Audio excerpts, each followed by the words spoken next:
Hello, hello, everyone. Welcome to the live channel.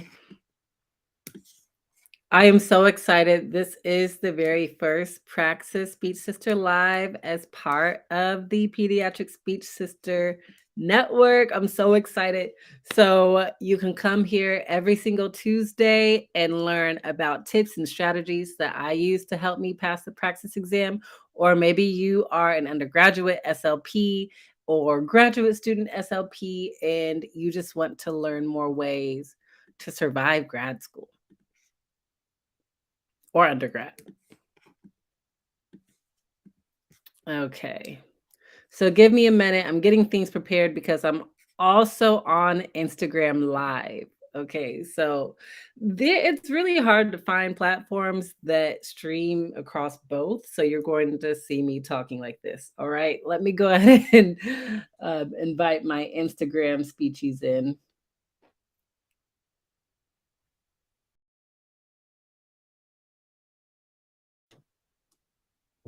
Oh.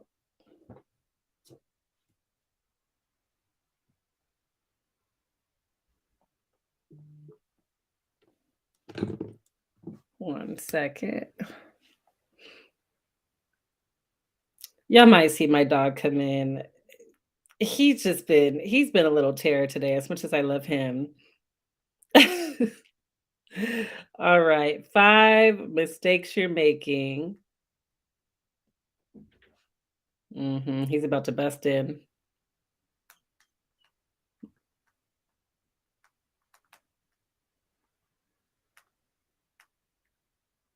Okay. All right, we're just gonna say 5 SLP Praxis prep mistakes. Let's do that. He's about to bust right into my room in 5, 4. All right, he decided not to. He's probably rummaging in my trash can like he doesn't know better. All right. Okay. So we are finally live. We are live. Welcome to the Pediatric Speech Sister Network for Praxis Tuesdays. Okay. So I'm talking to my Instagram live guests. Oh, it's my friend. Hi, Ari. Hi, Ann. All right, so I'm telling everybody on YouTube, now I'm telling you all on Instagram Live, I am streaming on both platforms. I haven't found a platform yet that can help me effectively stream all together, so that way I'm not doing this. So unfortunately today I'm going to be doing a little bit of talking to both screens. I hope that doesn't annoy y'all too much, but I am so excited that you came. So excited that you came. Today we are talking about 5 mistakes that you might be making when preparing for the Praxis exam. Yes, so the YouTube channel is the same as the username. We did just start the Pediatric Speech Sister Network. So every Tuesday, that's Praxis Tuesdays, where I talk to my graduate speechies and undergrad speechies on how to prepare for the Praxis exam and also just any other tips and tricks to survive graduate school and undergrad. So you can come on at Pediatric Speech Sister. It might look a little different. Oh, and actually, Ari, that's not what you asked. It's Pediatric Speech Sister, hun. Here, let me add that in there. .com. And can you hear me okay? I have my phone propped up. At Pediatric Speech Sister. Okay.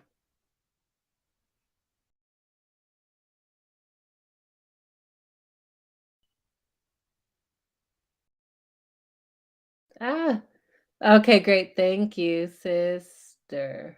All right. Boom. There it is. Thank you. Thank you. And I'll go ahead and pin this here. All right. So let's go ahead and jump right in. So we are talking about 5 mistakes that you are making when studying for the Praxis exam. Ari, remind me where you are on your Praxis journey. Like, are you you're in the first year of grad school or the second year of grad school? Are you going to take it this year? Are you just kind of getting your feet wet? Tell me where you are on the praxis journey.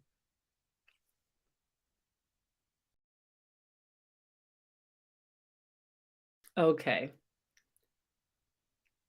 And while she answers, I'll go ahead and jump into the meat of our discussion. So, the first thing, okay, and you're hoping to take it this summer. All right, I'm very excited for you. So, you will have a plethora of knowledge by the time you're ready to study for it and take the exam. You're on your second year. So, does that mean that you graduate this year? Let me know. Okay. So, the first mistake that you are probably making on your praxis exam journey is not having a study plan. All right. So, if you do not have a study plan, that's the first step you need to take. A study plan helps you outline your strengths and weaknesses and study accordingly, according to your preferred timeline. So it's going to help you have that accountability that you need. It's going to help you pace yourself. A study plan is going to just help you get your ducks in a row and help you feel more organized so you're not scattered all over the place. ETS has a great study plan if you download their study companion. I am currently working on a study plan myself for clients in the speech community that's just cuter and a little easier to use. But I do recommend ETS downloading their study companion. All right. So that's the first thing. Second thing, second mistake you're making. If you're winging the exam, if you just plan to wing it, I don't recommend doing that. I actually made that mistake winging it for the practice exam. I was not very good when it came to standardized tests. I wasn't very confident. And a lot of times when we're not confident, we just kind of halfway go about things. When it comes to this exam, it's a certification exam. So it's not wise to halfway go about this. This isn't like the GRE where maybe you'll get into a school, maybe you won't get into a school, but either way, you'll probably get into a school if you have a decent enough score. Whereas with the SLP Praxis exam, no pressure, but you do have to have at least a 162 to pass and to get qualified to get your certification. Oh, okay. Well, congrats in advance. You're done in the fall 2023. Okay. And then you're walking in spring. Oh, how exciting. That is so exciting. I know you're ready to be done with it. Yes. So do not wing it when taking the praxis exam or when studying for the praxis exam. 10 out of 10 do not recommend that. All right. A third mistake you're making is engaging in negative self talk. All right. So most of my clients really struggled with negative self-talk. I struggled with negative self-talk. I'm not perfect. I still struggle with negative self-talk. It's an act in progress and a work in progress. So if that's something that you know that you really struggle with, I highly recommend just doing different strategies like writing on a sticky note. Affirmations really do help. I really do appreciate words of affirmations. But one thing that I like to tell my clients that also really helps me on my day to day life is talk to yourself like you would your best friend or just anyone that you really love and care about. For example, I had a client that was just saying, "Oh, I'm probably not going to get this right." And I'm just like, "Girl, you," that was just always what she would say, "Oh, I'm probably not gonna get this." Girl, you would not tell your best friend that. And if you would tell your best friend that, then you need to assess your friendship skills. Okay. But you would not, I told her, I'm like, "You're not about to tell your best friend, girl, you're not about to get that right." You might as well give up now, right? So treat yourself like you love yourself, really, honestly. You are the most important person in your life. Treat yourself as such. Yes. No, Ari, trust me. Same. I really had to remind myself almost every day, okay, let me be my biggest cheerleader. Let me be my biggest cheerleader. Okay. And trust me, really, it helps. Once you make that a habit, especially in graduate school, especially if you're a speechie of color, Ari, species of color especially struggle with imposter syndrome. And when we go into the field, really sadly, it doesn't get any better until or unless we work on it as soon as possible. Okay, another way to help with imposter syndrome is network, network, network. So, all right, I see that you are really good at that. That's awesome. Get connected with SLPs that look like you and SLPs that are doing things that you want to do or that you aspire to do, mentors to help you on this journey. That's kind of a side topic, but just FYI on that. A fourth mistake you're making is avoiding practice tests and quizzes. So, if you are not taking a practice test or at least a quiz, then you're winging it. You're just winging it. You're just winging it. I don't know what else to say, but you're just winging it. I really highly recommend taking a practice test because what that does is it helps you break down the content and it helps you determine your strengths and weaknesses. I talked a bit about that last week. Just the benefits of taking practice tests. ETS, 10 out of 10 recommend. I promise I'm not getting paid by ETS. I just really recommend ETS because what they do is it's the most identical thing to the actual praxis exam. 50 is great too. I really do like 50 because they break down the answers really well. They use scientific data to talk about like the answers, the reason behind the answers. But ETS, that's really what's going to give you the scores that you need to move forward. Yes, take the practice test before really trying to study so that way you know what you're doing. Ari just asked, so take the practice test before I study? Yes, actually. So that way you can just already have a plan. It's pretty much just getting a baseline, right? Like what we do in treatment, we want to test. We want to test the kid, get a baseline, or test the adult, get a baseline at where they're at. So that way you can move accordingly and see how to move forward that way. And then that's the baseline that you'll need to make your plan, your study plan, like the treatment plans, but the study plan. Okay, that's a great question, Ari. Thank you.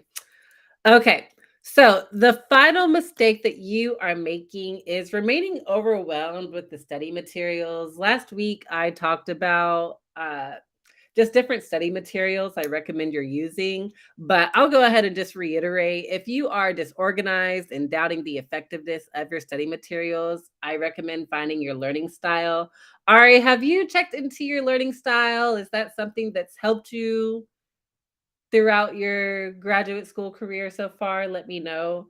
Um, I remember when I took the learning style quiz, the reason why I did was because I was so fed up. I was taking my neuro language exam. I even took off work. That's when I was working full time, like a crazy person. But I even took off work for a week so I can study for the exam. And I studied and I studied and I still got a C. In fact, I think I was the only classmate. For whatever reason, the professor put the scores on the board and it's like this is how many of the people got A's, this is how many of the people got B's, this is how many got C's. So it was one person, and it was myself.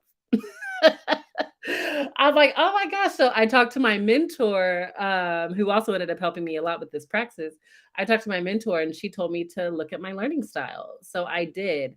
Ari says she thinks she's very visual, but she also likes hearing things explained from her peers and quizzing each other. Yes, that is awesome. So I'm a visual learner too. It also really helps me for the auditory. I'm really a mix of all of it, but I would say that auditory and visual learner are my top two as well. So Ari, for you, and even just in your coursework, I would recommend, first of all, for the praxis exam, advanced review book, because they have beautiful charts in there, beautiful just diagrams of the brain, of the voice systems, everything that you'll need there. And then also the Med SLP collective. I highly recommend getting their packet, their praxis study guide, because it's beautiful, beautiful charts, everything. So if you're a visual learner, it's great. Also, if you are more on the auditory side, I recommend just reading it out loud, reading the information out loud. You can go to YouTube, go to podcasts.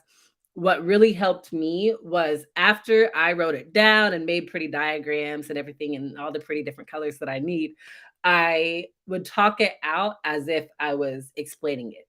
So if you're able to teach it, that means you understand it. So that's what I did. I pretty much taught it I taught it to a brick wall. So if you can teach the information to a brick wall, then you are great to go. Try limiting yourself to 3 or 4 resources. It's good to diversify your different materials, your different study materials, just like how it's good to diversify your treatment materials, right? And assessment materials.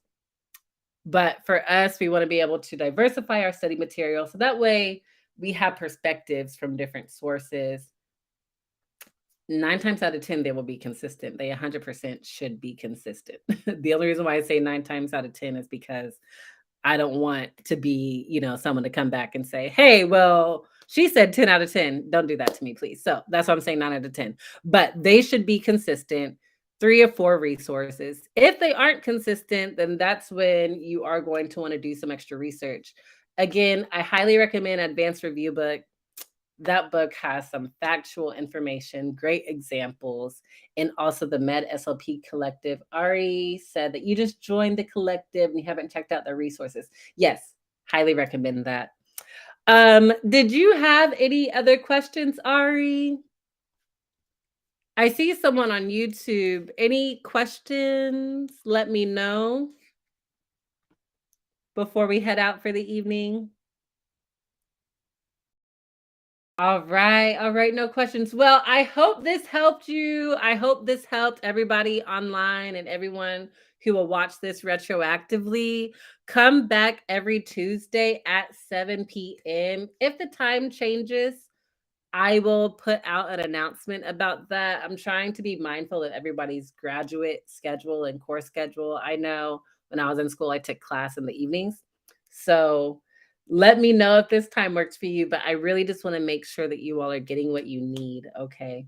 All right. Well, until then. Oh, also, great news. I just launched a subscription service. It's only $6.25 every week, where I put out a video where I am walking you through the praxis strategies that I like to teach my clients. So if that interests you, go over to the services tab on my Instagram page, Praxis Speech Sister, and you'll be able to check it out there. Yay! I know. I'm so excited about it.